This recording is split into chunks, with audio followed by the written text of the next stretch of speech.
is Alex with COMA Music Magazine, and we are here today with Distorted Memory. This is Jeremy and Hey. Tim. If you are familiar with the Texas Face Rape Massacre.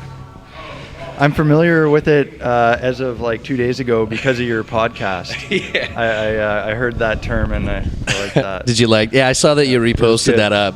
It was pretty funny to me. I don't know. I guess that's something that's Jay's brother, but this is actually your first time being in the U.S., and how did that come about, actually? Yeah, well, this is the first time, well, not being in the U.S., but playing for sure. Playing, okay. It actually happened really quickly, and surprisingly, I happened to be on Facebook or somewhere and saw an ad for the festival. Okay. It wasn't really booked yet. There was no bands listed or anything. Saw the email. I happened to contact Chris, the promoter, and say, hey, you guys are putting on a festival. Would you be willing to bring us down? And within 2 hours, it was pretty much booked. So Nice. we went from there. And I didn't know at the time, but it turned out maybe 4 years previous to that, he had actually contacted me trying to bring me down here. And at that time, I wasn't really willing to go through the hassle and figure out the immigration stuff. And he wasn't really sure how to do it yet either. Yeah. So I had to say no then. And it just happened that he was the one again that I Got a lot of that. worked out with. So Yeah, which a lot of people have had some troubles getting in here recently. Luckily, you guys made it in. Well, we did everything by the book, you know. Take that into note for everybody. Buy your visas. It's not that difficult or expensive in the long run. It will definitely help you. Tim, actually, how long have you been in live performance, actually? Probably for a year or so with DM. Yeah, A year? Like I've been performing live for years and years with other bands, but with DM it's been probably about a year. Nice. Yeah. Well, how long have you guys known each other then? We've known each other probably since 01. 01? I think about 01 was when we met, and we worked at a Nice. record store together and got to know each other, and then it just worked out really well Love for music. me to end up joining the project. It was good timing, and it just made sense. Nice. Well, so you say you make music as well? Yeah, my history with music is actually more in the like rock, indie rock actually era world of music. So it's a lot different from the industrial world, and the industrial world is actually a little more new to me, and I like it a lot. It's really been great. It's been fun playing with a lot of bands and Excellent. doing shows with Jeremy and stuff. It's been really good. Kind of Learning different about- flavor, but still Yeah, kind of... it's like completely opposite end of the spectrum, which for me is really fun, and for us as working together on music and stuff, it's two completely separate perspectives that seem to work out really well together when we get into it.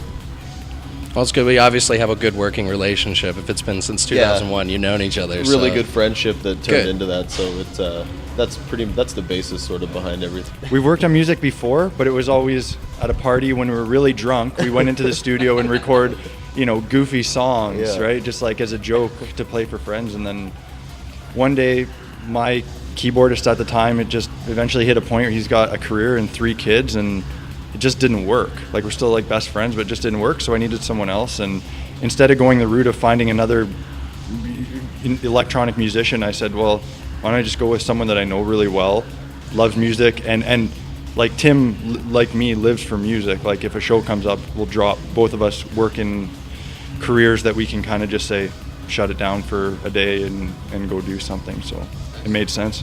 Well, with that said, are you guys planning on actually doing a North American tour? Well, this show is kind of like the testing ground, right? We wanted to see how entering the U.S. and all the immigration stuff worked. And it was kind of like, if everything goes smoothly, we'll be back. And we made it in okay. So I'm thinking probably in the summer, we'll do a short U.S. tour, like maybe Nice. a 2-week thing. Haven't really decided where yet. There's a couple different options. There's a couple different promoters we've been talking with. So still really up in the air, but things look good so far. So Good. we probably would be doing that. Awesome. Visas get a little more complicated when it comes to tours and stuff. For a one-of show, we had lots of notice. We had the time it takes to get the letters we need and the things together. With the tour, I mean, it's no different. You have to book the whole thing way in advance, so that when they go to make our visas, you need all those arrangements, you need everything. So All the paperwork and everything all to the get it paperwork. going. So you got to book. The Wow. tour's got to be booked really. It's very solid. business oriented. Yeah, that's it why. is extremely like it. The more you treat it like it's business, the Yeah. more likely you are to have success in making those things happen, for sure. Oh, that's definitely something I'm going to learn about, hopefully. This interview's like a big PSA for getting your visa. And this message brought to you by the Department of Homeland Security. And distorted memory. Yeah. I know that you actually just came out with the album. It's kind of an archive of 1999 to 2003 with the God's Hand.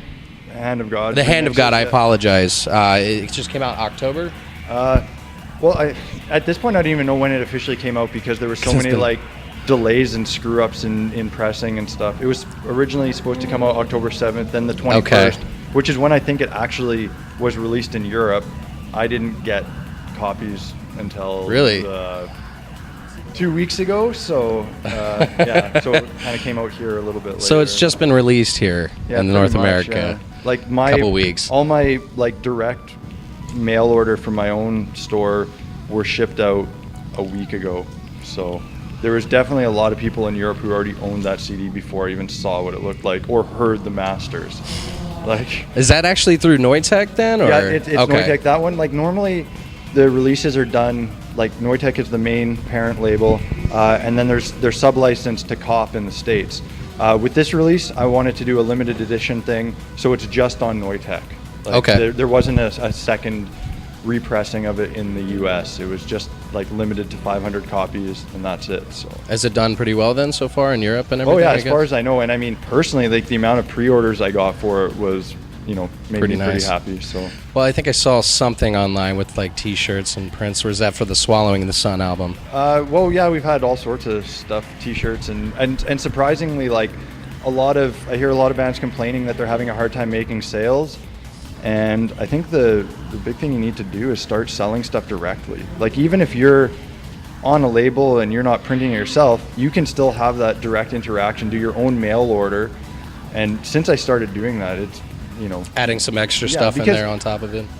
Honestly, like the sales we make through the label, I don't even know what happens half the time. Like by the time I get record statements, it's so far gone that I never know how an album's doing. But now by selling directly, even though it's a small portion of the people buying it, it's still like a good gauge. You have a good idea. To know how things are doing, so. This is really good information for a lot of bands trying to get out there.